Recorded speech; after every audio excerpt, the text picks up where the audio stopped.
사람마다 다 취미가 있죠. 취미가 있는데 저도 고상한 취미가 하나 있었습니다. 그 취미가 뭐냐면 홈쇼핑을 즐겨보는 것이었습니다. 다른 걸 본 게 아니라 그 여행 상품, 그러니까 관광 여행 상품 그게 나오면 그걸 유심히 이렇게 보고 있었습니다. 전 TV 드라마는 안 봅니다. 안 보는 이유는 이 작가의 의도에 따라서 다 우리가 울고 웃는 것이기 때문에 드라마는 별로 좋아하지 않습니다. 그러나 뉴스나 또는 이제 해외 여행 이 상품에 대해서는 관심을 가졌습니다. 그걸 보면서 내가 가이드를 한다면 어떻게 할까? 나 같으면 이 상품을 이쪽으로 먼저 뺏겠다. 저거는 먼저 그쪽으로 들어가면 고생하는데 이런 걸 가지고 우리 성도님들하고 좀 가면 좋겠다. 이런 꿈을 꿨어요. 그래서 교회가 시작되어지고 우리 학부모들, 우리 아이들 25명이 미국을 갔다 온 거죠. 그래서 말도 안 되는 거의 한 달 가까이를 있었는데요. 한 24박 26일을 있었는데 240만 원으로 아주 좋은 여행과 또 체험을 하고 돌아온, 그게 다 이 홈쇼핑 취미 때문이었습니다. 이걸 하다 보니까 요즘 이제 사실 TV 볼 시간이 없지만 TV를 보면은 낙이 없는 거예요. 그래도 간접 이 여행이라도 다녔는데 이게 안 되니까, 그래서 저는 요즘 제일 부러운 건 우리 김철수 장로님 아닌가. 늘 비행기도 좀 타고 싶고 이런 거. 그래서 아마 이 코로나가 끝나면 제일 먼저 사람들이 할 일이 여행이지 않을까라는 생각을 해봅니다. 근데 한 가지 좋은 것은 그 당시에 너무 흔해서 너무 쉽게 접했던 것이 지금은 아주 그냥 귀하게 되다 보니까 그 여행에 대하여 진정한 여행은 무엇일까라는 것을 고민하게 되고, 그것을 서로 어떻게 이렇게 비교해 보면서 내가 이런 것들이 좋았구나라는 참 여행에 대한 값어치를 볼 수 있어서 오히려 요즘은 감사하고 있습니다. 이런 부분들이 참 많아요. 우리의 어떤 양면성. 그래서 이런 것도 있지만 얻는 것도 생기는 것들이 있다는 거죠. 아주 유명한 철학자였던 에리히 젤리히만 프롬이라는 분이 있었습니다. 이분이 20세기 아주 세계적으로 유명했던 이 철학자이면서 유태인이었어요. 그런데 또 독일계 미국인이었습니다. 이분은 사회 심리학자였고 정신 분석자였고 인문주의 철학자였던 분입니다. 굉장히 많은 영향을 끼쳤어요. 이분이 쓴 책 중에 짧지만 그렇게 길지 않지만 우리에게 큰 여러 가지 고민을 해주었던 책 중에 하나가 From Freedom이라는 게 있습니다. 이 자유로부터 도피라는 책을 우리가 유명하게 만나는 책입니다. 저도 미국에서 있을 때는 이 책을 정독해 보라고 해서 읽어보았는데요. 거기에 이런 내용이 있습니다. 나는 자유의 양면성을 발견한다. 즉 인간은 자유를 갈망하는 동시에 자유로부터 도피하려는 경향을 가지고 있음을 알게 되었다라는 유명한 말을 남깁니다. 인간은 자유를 갈망해요. 그런데 또 동시에 자유로부터 도피하고 싶어하는 그 모습을 가지고 있다라는 것입니다. 이것이 우리 인류의 범죄와도 동일한 이야기죠. 아이러니하게도 우리는 계속해서 이 베드로 전서를 공부하고 배우면서 정말 우리가 고난을 싫어하고 이 고난을 두려워하고 고난 만나기를 아주 걱정하며 그렇게 되지 않기를 바라는데, 그런데 우리가 예수 믿고 나니까 오늘 이 베드로는 이 고난이라는, 고통이라는 것이 얼마나 우리에게 중요하고 필요한 것인지에 대하여 말씀하고 있다는 것을 보게 되는 겁니다. 이것이 우리가 지금 계속해서 베드로서를 배우면서 나누고 있는 고난, 이 고난의 양면성이라고 말할 수 있는 거예요. 이 고난이라는 것이 우리 가운데 고통스럽고 만나고 싶지 않고 회피하고 싶지만, 그러나 이 고통은 우리 가운데 너무나도 필요한 것이다라고 베드로는 우리에게 가르치고 있는 이 고난의 양면성, 그걸 통해서 우리는 이 고난이 주는 그런 복, 고난으로부터 받는 참 복이 무엇인지를 배워가고 있는 것입니다. 그리스도인들이 육체의 고난을 받는 것이 복된 이유가 무엇일까요? 첫 번째로 그것은 우리의 신앙을 평가해 볼 수 있게 하기 때문이다라는 것입니다. 여러분, 우리가 하나님의 자녀라는 증거가 뭐냐 이거예요.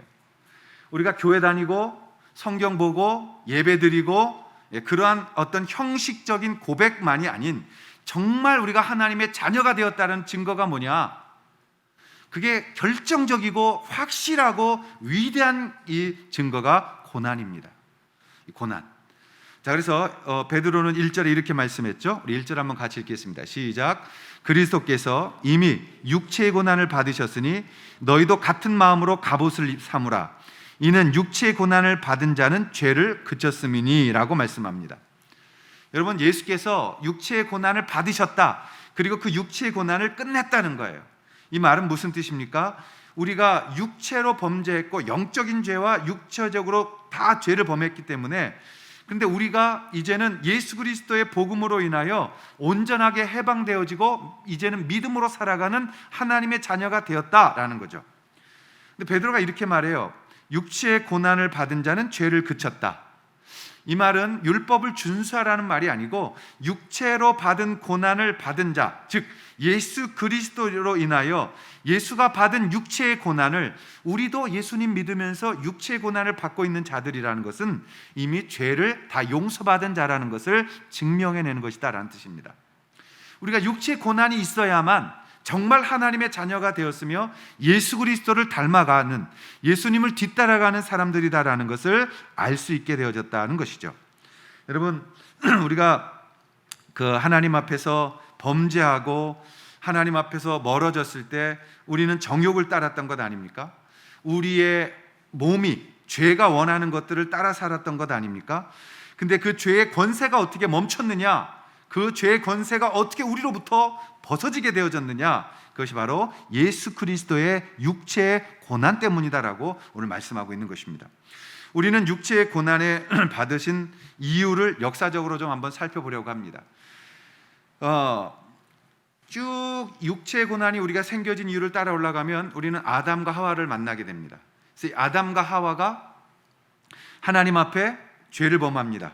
근데 죄를 범할 때 이 아담과 하와가 일최초의 죄를 범하면서 하나님을 버립니다. 하나님을 배반합니다. 그래서 영적인 하나님과 단절되었으므로 영적인 타락이 온 것입니다. 그리고 육적인 타락은 하나님 앞에 범죄함으로, 그리고 약속을 어김으로, 하나님 앞에서 벗어나 이 죄악의 편에 섰으므로. 이 성경에서는 죄의 근원에 대해서는 설명하지 않습니다. 죄는 있었다라고 시작합니다. 그 죄가 하나님의 나라로부터 쫓겨나서 이 땅에 지구라는 이 땅을 만들어 놓은 곳에 들어와, 이 에덴 동산에 들어와서 아담 하와를 속이고 아담과 함께 다 범죄하게 만들었다라고 하는 거예요. 그래서 영적으로 우리는 단절되어 있었던 상태다, 죽어있던 상태다라고 말씀하고 있습니다. 인간이 하나님과 영적으로 단절되어져 있기 때문에 인간들은 하나님을 피하게 되었다라는 것입니다. 그 죄를 짓고 나무 뒤에 숨었어요. 근데 그 나무 뒤에 그들이 숨어가지고 하나님을 바라보지 못합니다. 단절된 겁니다. 그래서 그들의 선택은 너무도 큰 대가를 지불했죠. 영적으로도 죽었고 육적으로도 죽게 되어졌던 것입니다. 그때 이 하와가 사탄에게 유혹당할 때 장면을 창세기에서 보면은 이 단어가, 독특한 단어가 나와요. 중요한 단어인데 이 선악과를 바라보게 됐어요. 바라보는 건 죄가 아니에요. 근데 그것을 바라보면서 어떤 게 생겼냐? 먹음직스러웠다. 두 번째는 보암직스러웠다. 그리고는 지혜롭게 할 만큼 탐스러웠다라는 거예요. 그래서 하와는 그 열매를 먹게 되고 하나님과의 언약을 깨면서 하나님과 단절되어지고, 하나님과 단절됐기 때문에 죽음이라는 것이 찾아오게 되고, 그것 때문에 심판을 받게 되어지는 이러한 죄 가운데 빠지게 되어진 것이죠. 근데 이 선악과를 따먹은 하와는 과연 행복했을까요? 행복했으면 먹어도 되는 거예요.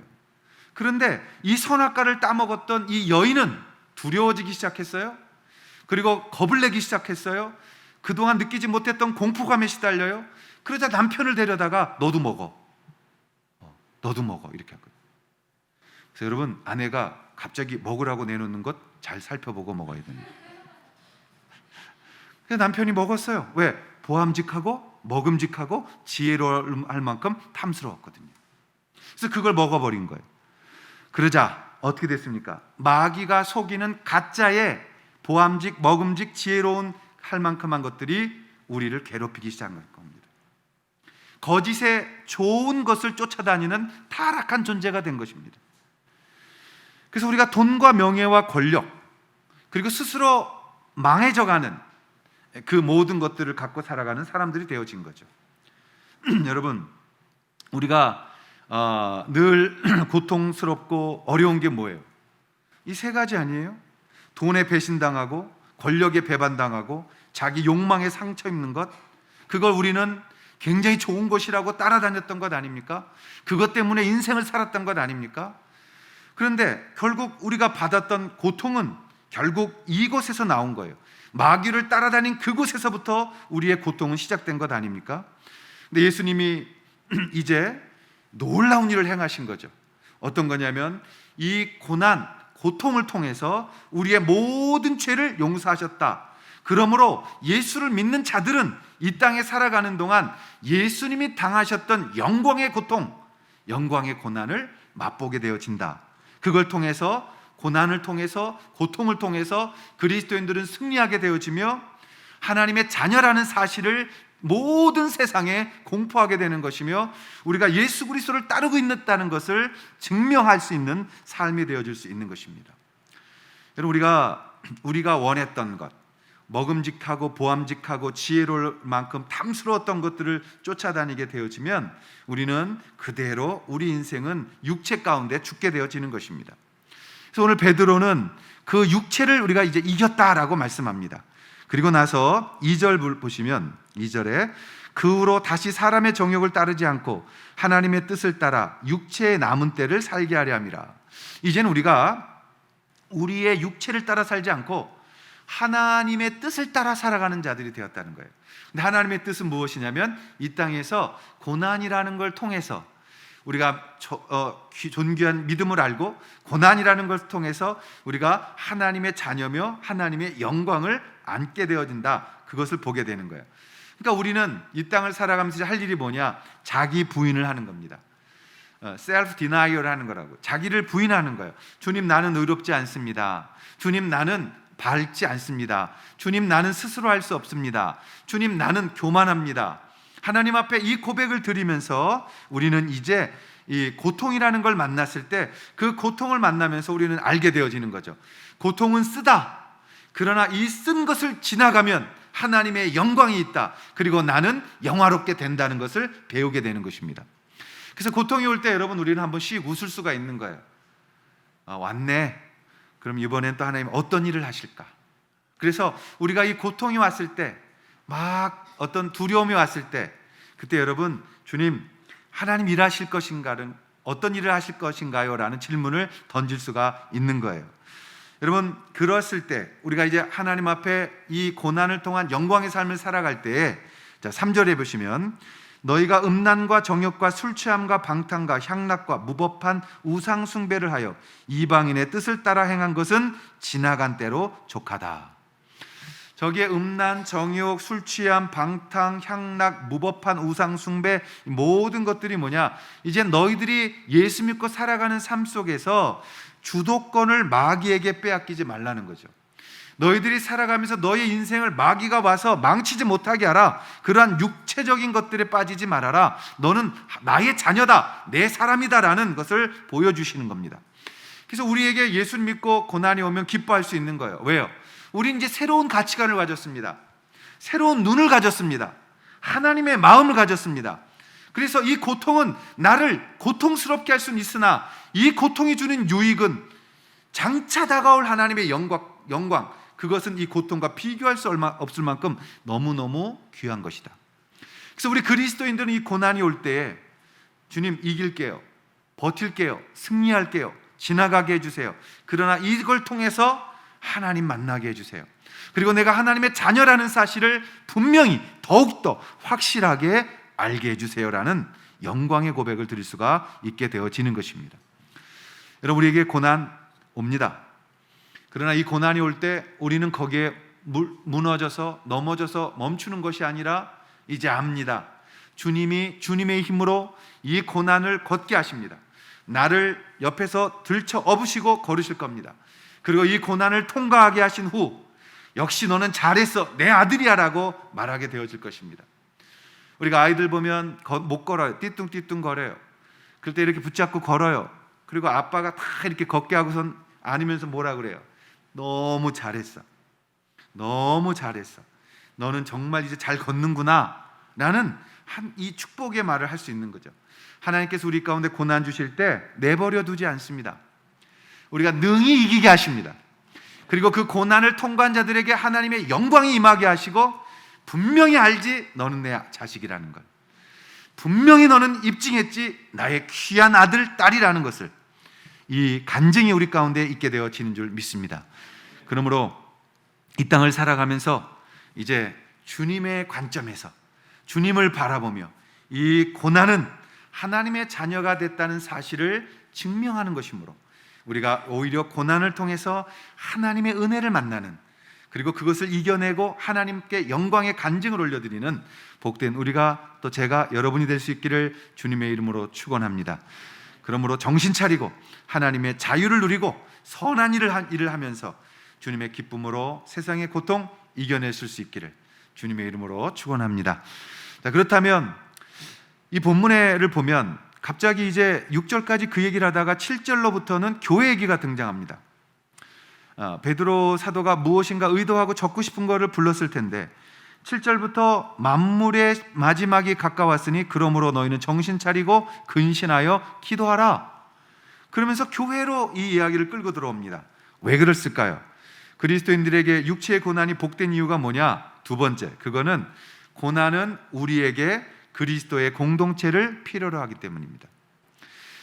우리는 고난을 통해서 하나님의 자녀다라는 사실을 우리가 확실하게 받는 것처럼 이제 두 번째 하나님의 자녀라는 증거는 어디서 검증되어지냐면 공동체, 교회라는 공동체에서 보여지게 되는 것입니다.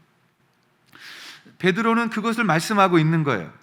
너희들 이제 혼자서는 이길 수 없어. 예수님이 머리 되시고 너희들은 그분의 몸이 되어 예수님과 함께 가는 것이야. 근데 예수님은 너희들을 부르셔서 공동체가 예수님의 몸이 되게 만들어 가고 계신다. 그러므로 너희들은 이제 이 신앙의 고백이, 이 하나님의 영광의 고백이 공동체 안에서 만들어져 가는 것임을 알 수 있어야 된다라고 말씀하고 있는 겁니다. 베드로 사도는 주님 때문에 고난받을 때 그 고난으로 주님의 자녀라는 것이 교회 안에서 은사 받은 대로 확인되어져야 된다는 거예요. 나는 예수 그리스도와 함께 죽었고 이제 그리스도와 함께 살아난 나로서 그리스도의 몸이 되어 그리스도의 영광을 위해 살아가는 내가 되어 이제 주님을 기쁘시게 하고 공동체 안에서 우리의 신앙이 고백되어지는 것입니다.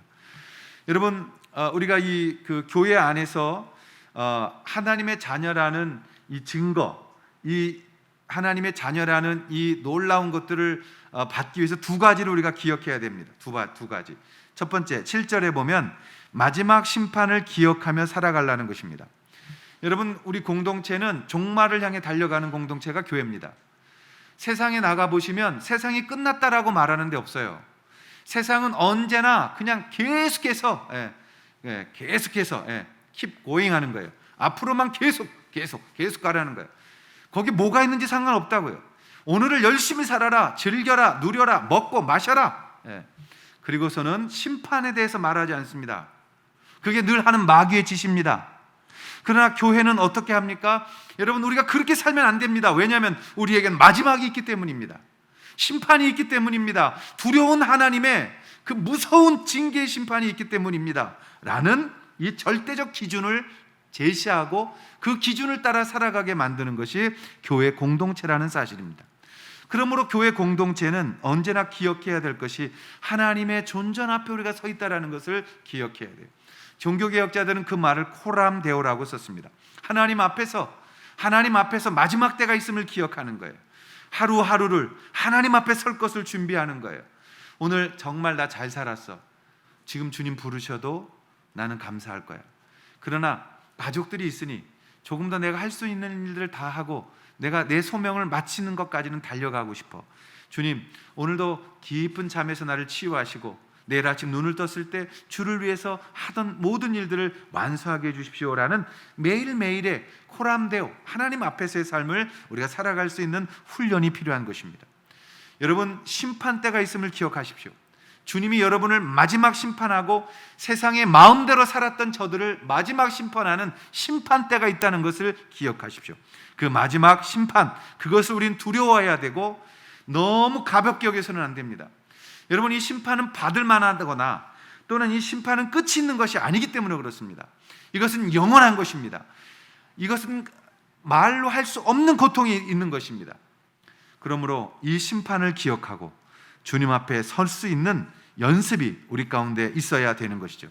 두 번째는 무엇이냐면 8절의 말씀을 보면 무엇보다도 뜨겁게 사랑할지니 사랑은 허다한 죄를 덮는다라고 말씀합니다. 우리가 다른 사람을 용서할 수 있는 것은 나로부터 시작되어지는 것이 아니죠. 내가 주님께 용서받았으므로 그 받은 용서가 너무 커서, 너무 은혜가 커서 내가 나를 바라보며 다른 사람을 용서할 수 있는 믿음의 자리에 설 수 있게 되어지는 것입니다. 사랑은 나의 사랑이 아니라, 내 연민이 아니라 주님이 주셨던 실제적인 이 엄청난 사랑을 내가 받았으므로 이 큰 사랑 받은 내가 다른 사람을 사랑하며 다른 사람을 섬기는 것이 마땅하다라고 말합니다. 그래서 이런 사랑을 어떻게 받았느냐? 바울은 로마서 5장에 말했어요. 로마서 5장 6절에 보면 우리가 아직 연약할 때에 주님이 나를 사랑하셨다. 로마서 5장 8절에 보면 우리가 죄인 되었을 때에 주님이 나를 사랑하셨다. 로마서 5장 10절에 보면 우리가 주님과 원수 되어져 있었을 때에 그 원수를 위하여 당신의 몸과 피를 다 흘리신 주님의 사랑이 있었다라고 말하는 겁니다. 우리가 언제 사랑이 가능할까요? 하나님의 심판을 기억할 때 가능합니다. 마지막이 있다는 것, 그래서 참을 수 있고 용서할 수 있으며 감사할 수 있는 것이 되어지는 것입니다. 주님께 순종의 마음이 그 사랑을 실천할 때 우리 가운데 나오게 되어지는 것입니다. 그래서 베드로는 뜨겁게 사랑하라, 각각 받은 은사대로 서로를 섬겨라. 그 섬김과 사랑 속에서 너희들은 하나님의 자녀가 되어졌다. 즉 분리시키지 않고 서로 뭉치게 하고 모이게 하고 만나게 하고 서로 섬기며 서로 귀하게 여기는 그 봉사하는 마음이 바로 주님의 마음이었기 때문에 너희들이 그 일을 함으로써 우리는 하나님의 자녀라는 사실을 다시 한번 기억하게 된다라는 것이죠. 베드로는 이 절을 이렇게 마무리하죠. 11절에 보시면 만일 누가 말하려면 하나님 말씀을 하는 것 같이 하고 누가 봉사하려면 하나님이 공급하시는 힘으로 하는 것 같이 하라. 이는 범사에 예수 그리스도로 말미암아 하나님이 영광을 받으시게 하려 함이니 그에게 영광과 권능이 세세 무궁하도록 있느니라. 아멘 이라고 베드로는 마무리하고 있는 것입니다. 사랑하시는 여러분, 우리가 이렇게 사랑할 때 하나님의 기적이 나옵니다. 우리가 이렇게 모일 때 하나님의 영광과 육체의 질병과 간증들이 나오게 되어지는 거예요. 교회사를 보면 1세기와 2세기 때는 놀라운 기적들이 교회에 많았습니다. 그런데 3세기가 AD 3세기가 되면서부터 교회가 1세기와 2세기 때보다 기적이 적고 또 이 역사함이 작아지기 시작했어요. 왜 그랬을까? 많은 신학자들이 당시의 사료들을 가져다 놓고 연구해 본 결과 이런 이야기를 합니다. 처음에 예수님이 승천하신 것을 보고 부활하신 것을 보고 승천하신 것을 본 사람들은 야, 정말 이거 있구나, 확실하구나. 그래서 예수님의 말대로 자기의 가지고 있던 모든 것들을 가져다가 가난한 자들과 나누어서 함께 모이고 함께 떡을 떼며 함께 기도하고 함께 하나님 말씀을 배우는, 그래서 공동체가 단단하게 이루어져 갔는데, 그리고서는 금방 오실 줄 알았는데 그 아버지가 돌아가셨어요. 그러니까 아들이 이제 컸는데 우리 아버지가 맞아, 예수님 곧 오신다고 했어. 그러니 우리가 그분을 기다려야 돼. 아들까지도 그냥 열심히 공동체에 모이고 기도하고 함께 밥 먹고 함께 살아가면서 주님 오실 날을 기다렸는데 그러다가 죽었어요. 그럼 이제 손자가 컸어요. 손자가 생각하니까 야, 이거 곧 오실 것 같지 않다. 금방 오실 것 같지가 않다. 그러니 우리 좀 뒤로, 우리도 좀 준비해야 된다.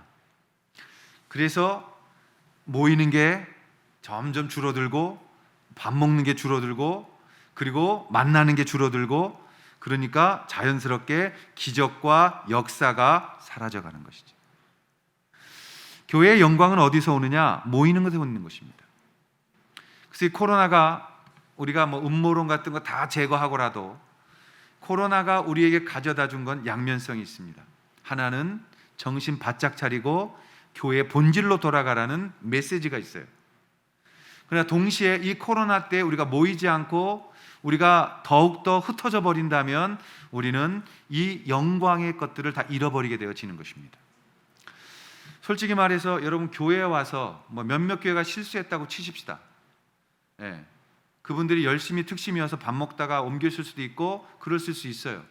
예, 그러나 그것이 여러분 코로나의 몇 퍼센트가 되겠습니까? 제가 금요일 날 늦게 돌아가던 날 여기서 가까운 저 동수원 먹자골목 한번 가봤습니다. 거기에 가면 코로나 집단은 거기다 있어요. 애들은 오늘이 죽고 내일이 없는 것 같이 놀아. 얼마를 먹었든지 아주 그냥 뭐 인사불성인 애들도 수두룩해요. 저는 방역 정확하게 하고 정말 우리 정확하게 하려고 합니다. 사무실도 드나들 때 온도 다 잴 만큼 아주 까다롭게 합니다. 특별히 우리 김영훈 목사님이 사명감 가지고 정말 하고 있습니다. 그래서 여러분 교회 올 때 수칙 지키셔야 합니다. 교회가 뭐 믿음으로 된다 그런 거 얘기하지 마십시오. 그냥 방역 정확하게 지키고 수칙 정확하게 지켜야 합니다. 그러나 동시에 할 수 있다면 여러분 밖에 나가서는 다른 분들 식사하잖아요. 그럼 우리 왜 교인들끼리는 밖에 나가서 식사하면 안 되나요? 왜 모임을 말하자는 게 아니에요. 우리가 다른 사람하고는 밥 먹는데 성도끼리 만나면 뭐가 없나요? 그래서 여러분 우리 생각을 바꿔줍시다는 거예요. 우리가 바꿔서 주님이 기뻐하시는 것은 교회 안에 서로 each other, 우리가 각자가 하나가 돼서 서로 만나고 서로 교제하고 교회에서 밥 못 먹으면 또 따로따로 만나서 안전하게 규칙 지켜가면서 밥 먹고 교제하고 기도하고 그럴 때 하나님의 교회 안에서 역사가 일어나게 되어지는 것이죠. 우리가 교회가 약해지지 않도록 특별히 어제 안타까운 소식을 들은 거는 2,000명 교회인데 청소년부 애들이 몇 명이 없대요. 우리 아이들은 교회를 잃어버렸어요. 누구 책임이에요? 누구 책임이에요 이거? 여러분 우리 아이들에게 교회 돌려줘야 돼요. 공동체 돌려줘야 돼요. 그 아이들이 공동체가 없으면 어떡할 거냐고.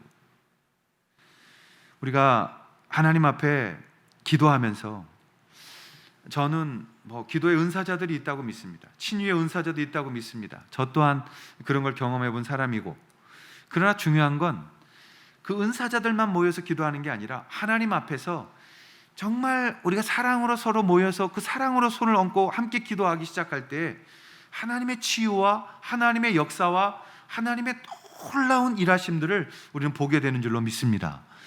우리가 기도하는 것, 하나님 앞에 같이 모여서 엎드리는 것, 그리고 그분이 우리를 도와주심을 기대하는 것, 그것이 진정한 하나님 앞에서의 우리가 하나님의 자녀라는 사실을 우리 스스로 밝히 드러내는 영광의 삶이라는 것을 기억하시면 좋겠습니다. 저는 5월달 이 기도 가족들 기도하는 것을 만들면서 제일 먼저 기도한 게 두 가지가 있었어요. 하나님 이거 해주세요. 첫 번째는 뭐냐면 주님 우리 교회에 5월달 동안 계속 기도하면서 하나님의 간증이 있게 해주세요. 하나님이 간증이 일어나게 해주세요. 여러분 이 간증이라는 것은 내가 잘났습니다라고 올라와서 하는 게 간증이 아니에요. 이 간증이라는 것은 서로 사랑하고 서로 섬겨주다 보니까 내가 한 사람을 사랑하고 섬기다 보니까 저 사람이 회복이 되는 거예요. 그럼 그 사람이 회복이 되면 누가 간증합니까? 회복된 사람이 올라와서 간증을 해. 근데 내가 잘나서 회복했어요가 아니라 우리 목자님이요 나를 끝까지 끌어안고 기도해 줬어요. 포기하지 않으셨어요. 그리고 오늘 나는 이 자리에 있을 수 있게 되어졌어요. 간증은 또 다른 사람을 칭찬하는 거예요. 이 모든 영광은 하나님께 올려드리기 때문입니다. 주님의 이름을 영광 돌리는 거예요. 우리가 서로가 서로 간증할 수 있는 사람들로 만드는 것, 교회가 그것을 하는 것입니다. 내가 가진 은사를 통하여 한 사람을 섬기고 공동체를 사랑했더니 그 공동체 안에 놀라운 하나님의 역사가 일어나고 그 공동체는 자기를 섬겼던 사람을 간증할 수 있는, 그것이 진정한 간증입니다. 그래서 저는 주님, 우리 가운데 치유가 일어나고 우리 가운데 회복이 일어나고 우리 가운데 하나님 일하시는 것들에 대한 간증이 이 기도를 통해서 이루어지게 하십시오라고 그렇게 기도했어요. 두 번째 제 기도 제목은 뭐냐면, 주님, 이 기도회를 통해서 우리가 다시 한번 성경적인 교회가 안으로 돌아가게 해주십시오. 하나님, 우리는 작은 곳입니다. 그러나 어느 곳을 가든 저는 이 이야기를 10년 동안 떠들었고, 하나님, 교회는 건물이 아니라는 것을 우리가 철저하게 다시 인식하자고 말했고, 그리고 그걸 통해서 움직이는 교회가 되어져야 된다라고 말했고, 그것을 할 수 있으려고 우리가 준비했을 때 아쉽게도 우리가 금전적인 면에서 어려움 당하고, 그리고 또 관계 속에서 와서 어려움 당하고 하면서 그것에 타협하지 못하게 된 것도 있었습니다. 그리고 그것으로 인해서 우리가 하고 싶었던 작은 교회들 연합하고 가정에서 개척하는 교회들 지원하고 우리가 하려고 했던 재단들도 다 망가져 버렸습니다. 그래서 우리가 포기해야 됩니까? 라고 물으셨을 때 주님이 그렇지 않다고 말씀하셨어요. 너희는 버티고 인내하고 견딜 때 하나님의 영광을 보리라고 말씀하셨어요. 그래서 이번에 기도하면서, 하나님, 그렇다면 우리가 이 교회관이 성경으로 돌아가는 일에 우리 교회가 다시 한번 하나님 앞에 눈을 뜨고 다시 한번 그것을 위해 기도하고, 하나님, 어떻게 하면 하나님 앞에서 우리의 받은 사명 감당할 수 있는지에 대한 그 말씀으로 돌아가게 해주십시오라고 기도한 거죠. 우리 성도들이 당신이 다니는 교회가 어디야? 라고 물을 때, 신봉일로 114, 그것이 우리 교회입니다 라고 말하지 않고, 대형 빌딩 3층 4층이 우리 교회입니다 라고 말하지 않고, 우리 성도들은 당신이 어느 교회 다닙니까? 라고 말할 때, 네, 제가 교회입니다, 제가 교회입니다 라고 고백할 수 있는 분들이 되게 해달라고 기도하는 거죠. 하나님 아버지 앞에서 이 일을 우리가 해나가야 되는 거죠. 지난 목요일 날 엊그저께 지방회가 있었습니다. 저는 지방회에 가면 정말 많은 도전을 받아요. 첫째, 목사님들이 이 자립 안 된 미자립 교회들이 거의 65% 70%인데 이분들이 목회하는 데 가보면 정말 큰 도전이 있습니다. 어떻게 저렇게 목회할 수 있을까? 정말 믿음이다, 정말 하나님 사랑하신다, 그런 도전이 있어요. 그리고 또 가면 귀한 선배들을 통해서 참 많은 것들을 배우고 다시 고민하게 만드는, 한 달에 한 번씩 열리는 그 지방회가 저는 참 은혜롭고 가면 도전을 많이 받습니다. 엊그저께는 목요일 날은 늘 푸른 침례교회라고요. 우리 김근중 목사님이라고 아주 우리 지방의 최고의 젠틀맨 목사님, 정말 깊은 영성 가지신 분이라고 좀 믿는데, 그분 교회를 갔더니 들어가자마자 현수막을 걸어놨다고, 벽에. 뭐라고 써 있습니까? 걸어다니는 성전, 움직이는 교회를 세운다. 참 멋진 말이지 않나요? 걸어다니는 성전, 움직이는 교회를 세운다. 우리 지방회가 요즘 저 운동들이 일어나고 있습니다. 정말 감사하고 영광스러운 것이에요. 저 문구를 봤을 때 하나님 감사합니다. 이제 우리 안에 다시 한번 교회에 대한 이 개혁이 일어나기 시작하고 있습니다. 다시 한번 교회는 건물 중심이 아니라, 목사 중심이 아니라, 성가대가 아니라, 조직이 아니라 살아있는 그리스도인이라는 사실을 이제 우리가 다시 한번 말씀 앞으로 돌아갈 때가 되었다는 거죠. 여러분, 우리가 교회입니다. 우리가 움직이는 성전입니다. 왜? 내 안에 예수 그리스도께서 사시기 때문에. 우리가 성전입니다. 신앙생활은 혼자 할 수 있는 게 아닙니다. 신앙생활은 같이 가야 되는 것입니다. 그래서 여러분, 우리가 움직이는 성전, 우리 안에 계신 그 주님, 또 우리는 움직이는 교회, 내가 교회다라는 사실을 알고 주님 앞에 설 때에 이 나라 이 민족 다시 주님께로 돌아오게 될 줄로 믿습니다. 코로나 이후에 이제 우리는 움직이는 목회할 겁니다. 움직이는 교회가 되어질 겁니다. 한 곳에 고정되어져 있는 건물로서의 교회도 있겠지만, 그러나 수많은 작은 교회들이 움직이며 복음 전파하며 그리스도의 말씀을 전하는 자들이 되어지는 것입니다. 그것이 이 시대에 필요한 주님의 기대하시는 교회라고 믿습니다. 그것은 말씀 가운데 있는 것이죠. 자, 에베소서 2장 20절부터 22절을 우리가 한번 같이 읽겠습니다. 시작. 너희는 사도들과 선지자들의 터 위에 세우심을 입은 자라. 그리스도 예수께서 친히 모퉁이 돌이 되셨느니라. 그의 안에서 건물마다 서로 연결하여 주 안에서 성전이 되어가고, 너희도 성령 안에서 하나님이 거하실 처소가 되기 위하여 그리스도 예수 안에서 함께 지어져 가느니라. 여러분, 다 사람에 대한 이야기예요.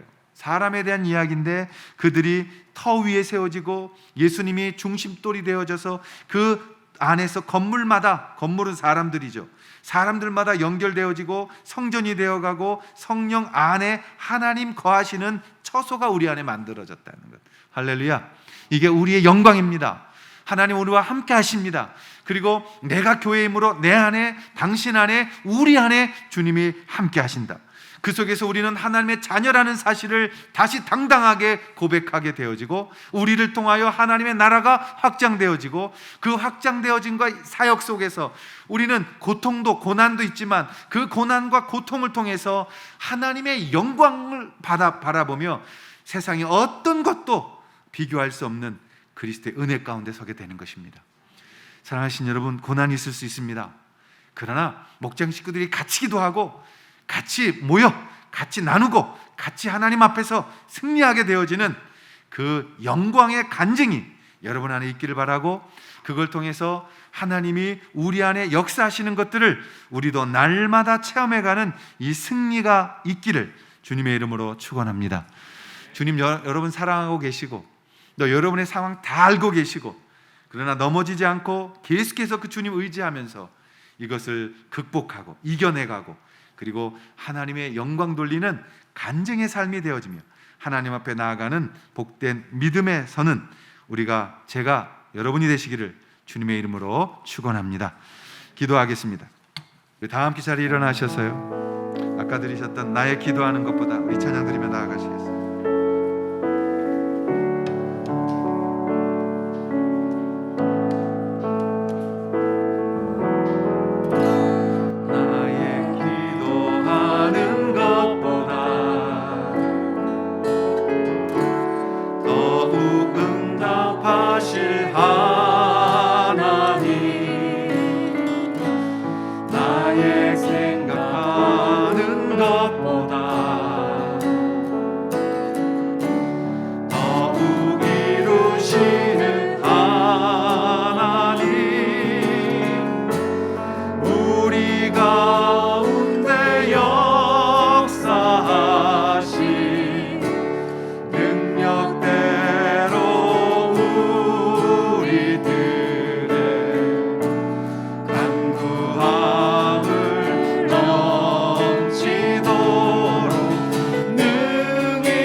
이제는 우리 주 예수 그리스도의 은혜와 하나님 아버지 사랑하심과 성령님의 함께하심이 늘 우리가 기도하는 것보다 더 능히 하여 주시는 그 주님 앞에 나아가서 주님만 의지하며 교회로서 예수 그리스도와 함께 동행하는 아름다운 삶으로 승리해 나아갈 수 있기를 예수 그리스도의 이름으로 간절히 축원하며 기도하옵나이다.